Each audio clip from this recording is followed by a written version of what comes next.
Hello engineers, আমি তোদের জন্য নিয়ে চলে এসেছি নিউমেরিক্যাল মেথডসের কিছু ইম্পর্টেন্ট কোশ্চেন্স নিয়ে। প্রথমেই বলে দেওয়া ভালো, এটা সাজেশন নয়, এটা ইম্পর্টেন্ট কোশ্চেন্স, মানে এমন কিছু জায়গা যেগুলো বাদ দিয়ে যাওয়া যাবে না।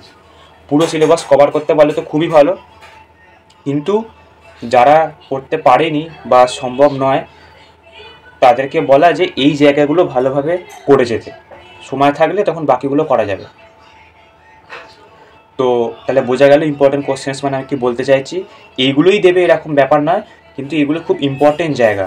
হয়তো কিছু এখান থেকে তুললো বা পুরোটাই তুললো সেটা তো আমার হাতে নেই, কিন্তু কনসেপ্ট হচ্ছে এটা যে কিছু তুলতে পারে বা পুরোটাও তুলতে পারে, বা যেরকম যদি ভালো কোশ্চেন হয় তাহলে 5 মার্কটুকুনি এর ভিতর থেকে থাকলো। তো এই হচ্ছে ব্যাপার। তো শুরু করা যাক। ফার্স্ট হচ্ছে calculation of absolute relative and percentage error. এটা বেলি এরর ক্যালকুলেশনের একটা চ্যাপ্টার, যেখানে হচ্ছে আমাকে অরিজিনাল ভ্যালু দেবে আর অ্যাপ্রক্সিমেটেড ভ্যালু দেবে। লেখা আছে any value is approximated to any value, calculate absolute error, relative error, percentage error, এরকম টাইপের কোশ্চেন থাকতে পারে। অথবা আরেক ধরনের কোশ্চেন থাকতে পারে যে এরকম একটা ভলিউমের ইকুয়েশন দিয়ে দিল, ডেল আর ডেল এইচ এ ভ্যালু দিয়ে দিল, ক্যালকুলেট করতে বললো absolute error, relative error and percentage error. তাহলে বোঝা গেল। তারপর হচ্ছে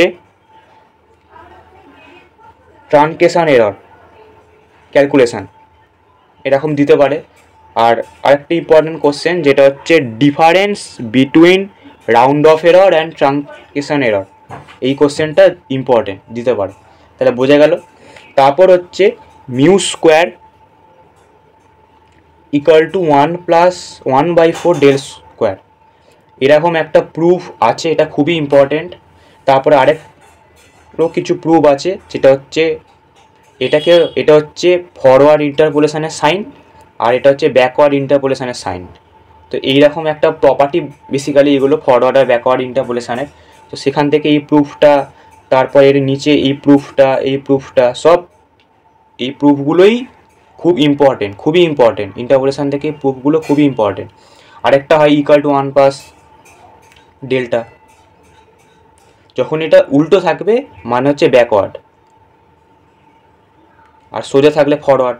কথার মধ্যেই মানে বেরিয়ে আসছে। এইটা হচ্ছে আমার ফরওয়ার্ড ইন্টারপোলেশনের সাইন, এটা ব্যাকওয়ার্ড ইন্টারপোলেশনের সাইন হয়ে গেল। তারপর হচ্ছে লিখেওছি যে Newton's forward and backward interpolation. তো এর ওপর অঙ্ক দিতে পারে, মানে একটা কোনো ডেটা দিয়ে দেবে, এক্সের কিছু ভ্যালুর জন্য এফএক্সের কিছু ভ্যালুর একটা টেবিল দিয়ে দেবে, নিয়ে বলবে Newton forward interpolation method use করে এফএক্সের ভ্যালু ক্যালকুলেট করো, ব্যাকওয়ার্ড মেথড ইউজ করে এফএক্সের ভ্যালু ক্যালকুলেট করো, তারপর এফএক্সের ভ্যালু ক্যালকুলেট করার পর f(6) বা f(7) ক্যালকুলেট করো। এরকম টাইপের প্রবলেম এই টপিকের ওপর দেয়। তারপর হচ্ছে ল্যাগ্রাঞ্জি ইন্টারপোলেশন। এই ইন্টারপোলেশনটি ইউজ করা হয় যখন আনইকুয়াল ইন্টারভাল থাকে, মানে হচ্ছে কীরকম বলতে চাইছি, এই যে এক্স ইকুয়াল টু 0, 1, 3, 7, এখানে দেখ এই 0 আর 1-এর মধ্যে গ্যাপ হচ্ছে 1, 1 আর 3 এর মধ্যে গ্যাপ হচ্ছে 2, 3 আর 7-এর মধ্যে গ্যাপ হচ্ছে 4। মানে কি এই ইন্ডিভিজুয়াল যে গ্যাপগুলো অসমান, আনইকুয়াল। এরকম যখন কোনো টেবিলে দেখতে পাবি এক্সের ভ্যালুর মধ্যেকার ডিফারেন্সগুলো সমান নয়, তখন ল্যাগ্রাঞ্জি ইন্টারপোলেশন ব্যবহার করা হয়। কিন্তু যখন ইকুয়াল থাকবে তখন নিউটনস ফরওয়ার্ড এবং ব্যাকওয়ার্ড ইন্টারপোলেশন ব্যবহার করা হয়। এবার সেটা কখন ফরওয়ার্ড হবে কখন ব্যাকওয়ার্ড হবে সেটা এবার প্র্যাকটিস করলে বুঝতে পারবে। ফরওয়ার্ডটা বেসিক্যালি এই কাছাকাছি যদি কোনো ভ্যালু থাকে, মানে হয়তো 0 আর 1-এর মধ্যে কোনো একটা ভ্যালু বলেছে যে f(0.5) বার করো, মানে এক্সের ভ্যালু যখন 0.5 তখন কত হবে। এবার এটা তো 0 আর 1-এর কাছাকাছি, তাহলে ফরওয়ার্ড মানে আমি সামনের দিকে যেতে যেতে এটা পেয়ে যাচ্ছি, তাহলে ফরওয়ার্ড। কিন্তু যদি এমন একটা ভ্যালু দিল একদম পেছন দিকে 3 আর 7-এর মধ্যে, মানে একদম পেছনে যেতে হবে, মানে ব্যাকওয়ার্ড, তখন ব্যাকওয়ার্ড ইন্টারপোলেশন ব্যবহার করতে হবে। এরকম জিনিস আসবে। তারপরে হচ্ছে ডেল এফএক্স আর এইটা, এবার এই সাইনটা কি বললাম, ফরওয়ার্ড ইন্টারপোলেশন, এটা হচ্ছে ব্যাকওয়ার্ড ইন্টারপোলেশন ফর এমসিকিউ। কোনো একটা ফাংশন দিয়ে দেবে এফএক্সের, নিয়ে বলবে এটা ক্যালকুলেট করো, এটা ক্যালকুলেট করো, এরকম ছোট ছোট অঙ্ক দিতে পারে। আর যে টপিকগুলো বলতে বলতে যাচ্ছি, এই টপিকের ওপর তো অঙ্কভাবে কমন বলা যায় না যে এই অঙ্কটাই হুবহু দেবে, তবে এই টপিকগুলোর ওপর প্রবলেম প্র্যাকটিস করবি। যে টপিকগুলো বলছি এর ওপর প্রবলেম প্র্যাকটিস করবি। এবং তোদের টেলিগ্রাম গ্রুপে সুন্দর করে দাগ দেওয়া আছে অর্গানাইজার থেকে ইম্পর্টেন্ট প্রবলেমগুলো উইথ সলিউশান, ওখান থেকে দেখে নিবি। তার জন্য তোদের টেলিগ্রাম গ্রুপে জয়েন করতে হবে, তবে ওই ভ্যালুয়েবল অর্গানাইজার উইথ মার্কিং তোরা পাবি।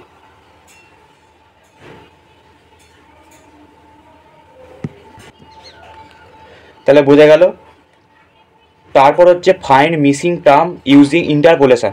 এবার ইন্টারপোলেশনের অঙ্ক দেবে, মানে কীরকম দেবে দেখাচ্ছি। এইখানে এক্সের কিছু একটা ভ্যালু দিল, 0 1 2 3 করে দিল। এখানে এফএক্সের একটা ভ্যালু দিল যে x0-র জন্য এফএক্সের ভ্যালু কত। আমি যদি 2 x1 তখন ভ্যালু হচ্ছে 4, x2 তখন এফএক্সের ভ্যালু হচ্ছে 5, আর x3 তখন এফএক্সের ভ্যালু হচ্ছে 7। বোঝা গেল। এরকম একটা টেবিল দিয়ে দেবে। এবার এই টেবিলে কি দেখতে পাচ্ছি যে সমস্ত ভ্যালু গিভেন। এবার এমন একটা টেবিল দেবে যেখানে এইটা নেই, এরকম দেওয়া আছে। নিয়ে বলবে যে এই মিসিং ভ্যালুটা বের করো, নিয়ে পুরো টেবিলটাকে আবার লেখো। সেটা যে কোনো, যদি ইন্টারপোলেশন উল্লেখ করে দেয় তাহলে সেই ইন্টারপোলেশনই ব্যবহার করতে হবে, না হলে যে কোনো ইন্টারপোলেশন করলেই হয়। মেনলি তোকে রেঞ্জ অনুযায়ী দেখার ব্যাপার যে আমাকে কোন জায়গাটা মিসিং বলে দিয়েছে। কাছায় যদি ফরওয়ার্ডই পেয়ে যাই তাহলে ফরওয়ার্ড করব, যদি ব্যাকওয়ার্ডে কোনো কিছু মিসিং থাকে তাহলে ব্যাকওয়ার্ড করব, অথবা ল্যাগ্রাঞ্জ ইন্টারপোলেশন দিয়েও করা যায় যখন আমি দেখবো আনইকুয়াল উইথ। তাহলে বোঝা গেল। তাহলে কি বলতে চাইছি, এরকম টাইপের প্রবলেম পরীক্ষায় আসার চান্স খুব বেশি। তাহলে হয়ে গেল। তারপর হচ্ছে সিমসন্স 1/3 রুল। এবং সিমসন্স 1/3 রুল ইউজ করে আমরা যে কোনো ইন্টিগ্রেশন থাকলে সেটাকে সলভ করতে পারি এই রুলের মাধ্যমে।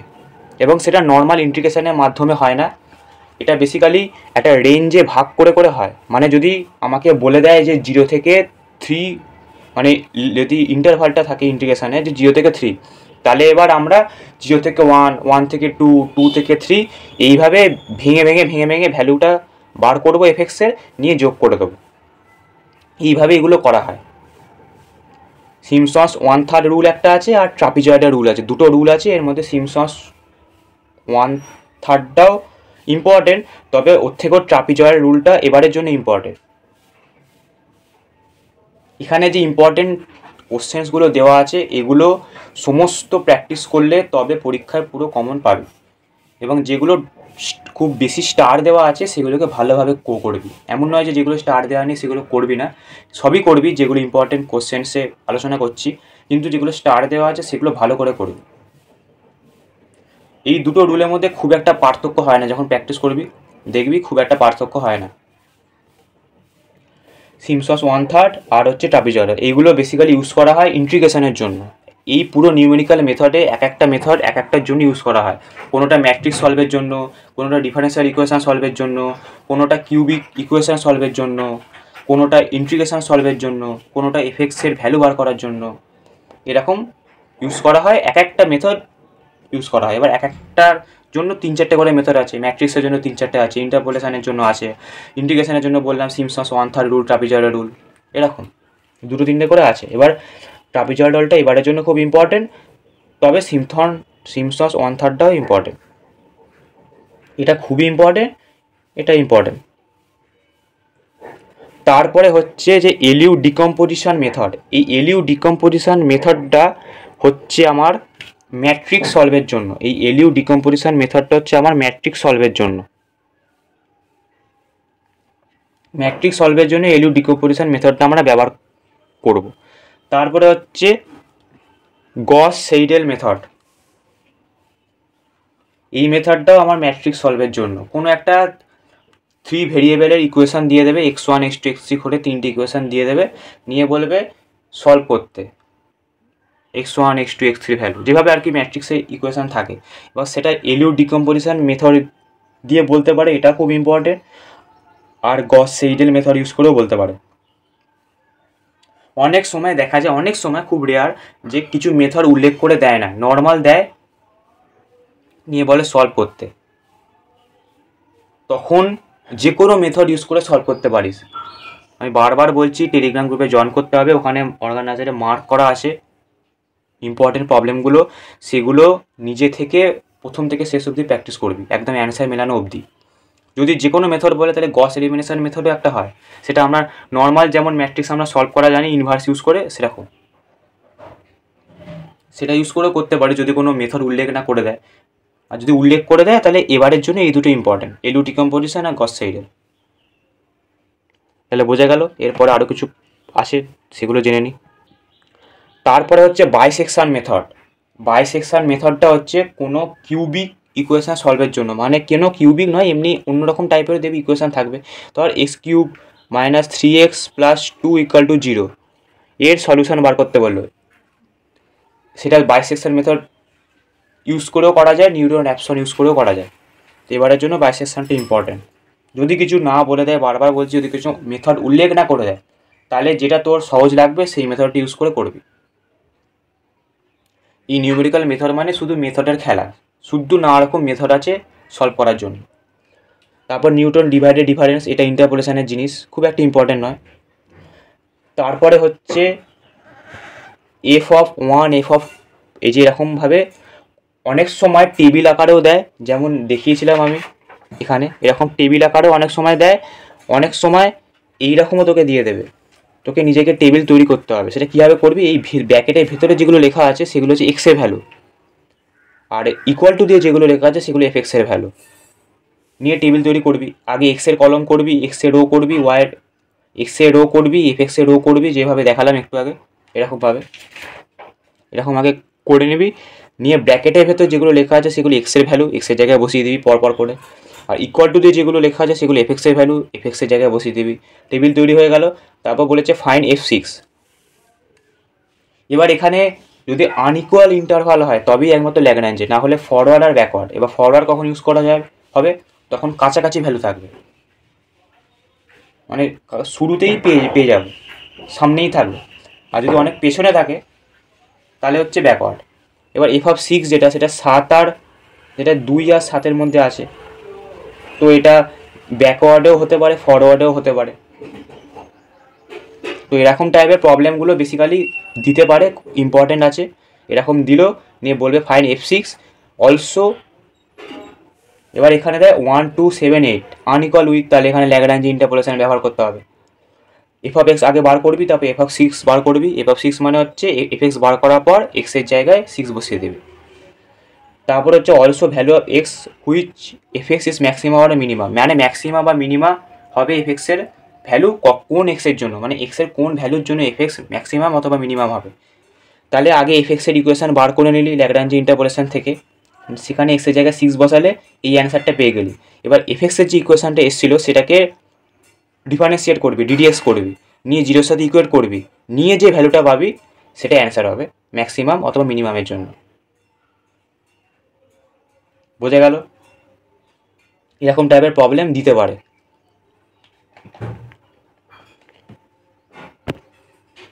তারপরে হচ্ছে এই যে এরকম টাইপের প্রবলেম,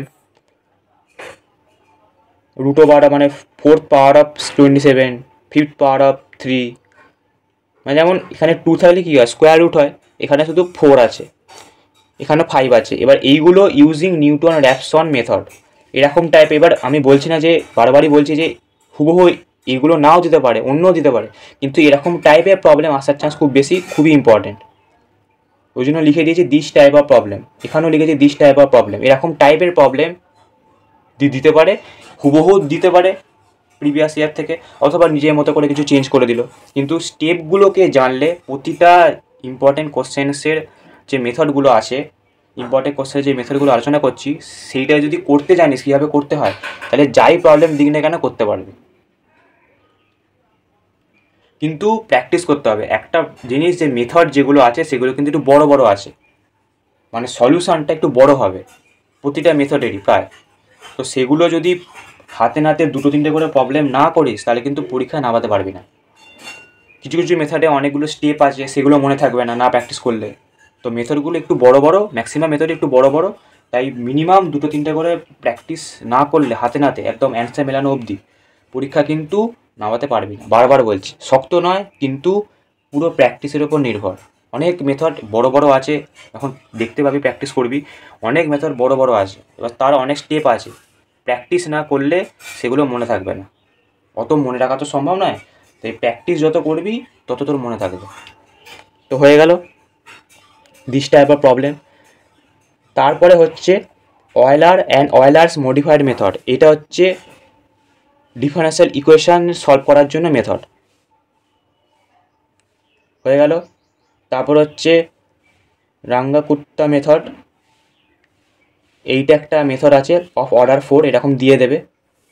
তো এই দুটো মেথড আর এই মেথডটা সবগুলোই খুব important.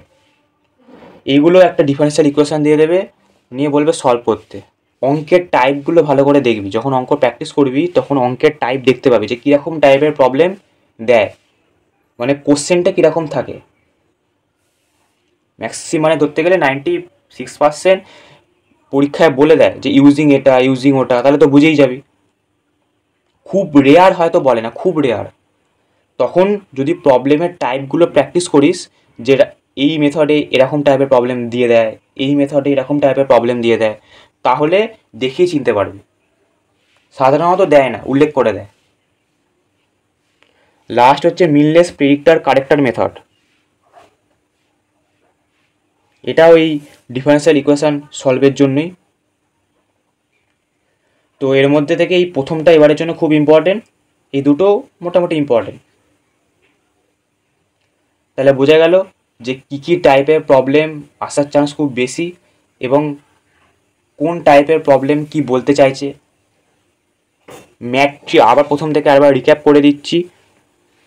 Error, percentage, absolute, relative হলো। তারপরে হচ্ছে ইন্টারপোলেশনের মধ্যে পড়ে Newton forward, Newton backward, Newton divided difference, আর ল্যাগ্রাঞ্জি ইন্টারপোলেশন। ল্যাগ্রাঞ্জি ইন্টারপোলেশন হচ্ছে আনইকুয়াল ইন্টারভাল, যেমন দেখালাম যে এক্সের ভ্যালু 0, 1, 3, 5 এরকম করে করে আছে। এবার 0 আর 1-এর মধ্যে গ্যাপ হচ্ছে আমার 1, 1 আর 3-এর মধ্যে গ্যাপ হচ্ছে 2, 3 আর 6-এর মধ্যে গ্যাপ হচ্ছে আমার 3। তাহলে কি হচ্ছে, এই ইন্টারভালগুলো তো আনইকুয়াল। এই ক্ষেত্রে ল্যাগ্রাঞ্জি ইন্টারপোলেশন ব্যবহার করা হয়। কিন্তু যদি ইন্টারভালগুলো সমান হয় তাহলে নিউটন ফরওয়ার্ড, নিউটন ব্যাকওয়ার্ড, আর নিউটন ডিভাইডেড ডিফারেন্স। এবার কখন ফরওয়ার্ড হবে, যখন কাছাকাছি রেঞ্জে ভ্যালু বলবে। এখানে কোনো একটা ভ্যালু জানতে চাইলো, 0 আর 1-এর মধ্যে কিছু একটা দিল 0.5, তখন ফরওয়ার্ড হবে। 3 আর 6-এর মধ্যে কিছু একটা দিল, তাহলে ব্যাকওয়ার্ড হবে, এরকম। আর মাঝামাঝি দিতে পারে, তখন দুটো মেথড ইউজ মধ্যে যে কোনো একটা করলেই হয়ে যাবে। আরেকটা প্রবলেম থাকে মিসিং ভ্যালু, যেরকম দেখালাম যে কোনো একটা এফএক্সের ভ্যালু লিখবে না, নিয়ে বলবে ওই ভ্যালুটা ক্যালকুলেট করো, তখনও তোকে এইরকমই দেখতে হবে। তারপরে হচ্ছে ম্যাট্রিক্সের মধ্যে এলু ডিকম্পোজিশন, তারপর হচ্ছে গস সেইডেল। আরেকটা হয় যেটা হচ্ছে গস এলিমিনেশন মেথড। যদি আমি ভুল না বলে থাকি তাহলে ওটা এ ইনভার্স বি যেরকমভাবে করতাম সেরকমভাবে থাকে। যদি কিছু না বলে দেয়, তোদের যেটা সুবিধা সেই মেথডটা ইউজ করে করবি। তারপরে হচ্ছে অয়েলার্স মডিফায়ার, রাঙ্গাকুট্টা, মিনলে প্রেডিক্টর কারেক্টর, এগুলো সব হচ্ছে ডিফারেন্সিয়াল ইকুয়েশন সলভের জন্য। এইটা আর এই দুটো খুবই ইম্পর্টেন্ট এবারের জন্য, খুবই। এটা মোটামুটি ইম্পর্টেন্ট, কিন্তু বারবার বলছি ইম্পর্টেন্ট কোশ্চেন্সের যে টপিকগুলো দেওয়া আছে ওর ওপর মিনিমাম 3টে করে প্রবলেম প্র্যাকটিস করবি, না হলে কিন্তু তোদের পরীক্ষার সময় খুবই প্রবলেম হবে। অনেক মেথড আছে, অনেকটা বড় বড় অনেকগুলো স্টেপ আছে, প্র্যাকটিস না করলে মনে থাকবে না। মুখস্থ করা সম্ভব নয়, প্র্যাকটিস না করলে মনে থাকবে না। তাই যা যা টপিক আমি বললাম ইম্পর্টেন্ট কোশ্চেন্সে, সমস্ত টপিকের ওপর প্রবলেম প্র্যাকটিস করবি। আর যেটা আমি আলোচনা করলাম এর পিডিএফটা এবং মার্ক করা অর্গানাইজার পেতে গেলে তোদের টেলিগ্রাম গ্রুপে জয়েন করতে হবে, এবং আরও ভ্যালুয়েবল কিছু ইনফরমেশান পেতে গেলে টেলিগ্রাম গ্রুপে তোদের জয়েন করতে হবে, সেখান থেকে তোরা পাবি। তাহলে এগুলো হচ্ছে ডিফারেন্সিয়াল ইকুয়েশানের। আর কোনো কিউবিক ইকুয়েশানের সলিউশন করার জন্য বাইসেকশন মেথড ইউজ হয় এবং নিউটন র্যাপসন মেথড ইউজ হয়। তাহলে হয়ে গেল ইন্টারপোলেশন, হয়ে গেল ম্যাট্রিক্স, হয়ে গেল ডিফারেনশিয়াল ইকুয়েশান হয়ে গেল, কিউবিক ইকুয়েশান হয়ে গেল, আর এরর হয়ে গেল। সমস্ত ডোমেনই। আর ইন্টিগ্রেশান আছে, ইন্টিগ্রেশান হচ্ছে সিমসন্স 1/3 আর ট্রাপিজয়েডাল। ইন্টিগ্রেশান কীরকম দেবে, যেটা হচ্ছে এরকম একটা 0 থেকে 1 dx/1 + x²। জিজ্ঞেস করলো যে এর ভ্যালু কত, এবার জিজ্ঞেস করলে এর ভ্যালু কত। এবার আমরা নর্মাল ইন্টিগ্রেশান ইউজ করে এটা সলভ করতে পারি, কিন্তু এখানে নর্মাল ইন্টিগ্রেশান ইউজ করলে হবে না। এখানে এফএক্সটা আগে লিখতে হবে। এফএক্স হচ্ছে 1/1 + x²। নিয়ে এবার এই যে 0 থেকে 1 রেঞ্জ আছে, বলে দেবে যে কটা ইন্টারভাল করতে হবে। যদি বলে যে দুটো ইন্টারভালে ভাগ করো, মানে 0 থেকে 1কে দুটো ভাগে ভাগ করলে কী হয়, 0 থেকে 0.5 একটা, আর 0.5 থেকে 1 একটা, তাহলে দুটো ইন্টারভাল হলো, এটা একটা এটা একটা। যদি বলে চারটে হলে তাহলে 0.25 করে হবে, 0.25 0.5 1, এইটা একটা ভাগ, এটা একটা ভাগ, এটা একটা ভাগ, এরকম করে হবে। সেটা বলে দেবে যে কটা ভাগে ভাগ করতে হবে, সেটা বলে দেবে, সেই অনুযায়ী তোকে করতে হবে।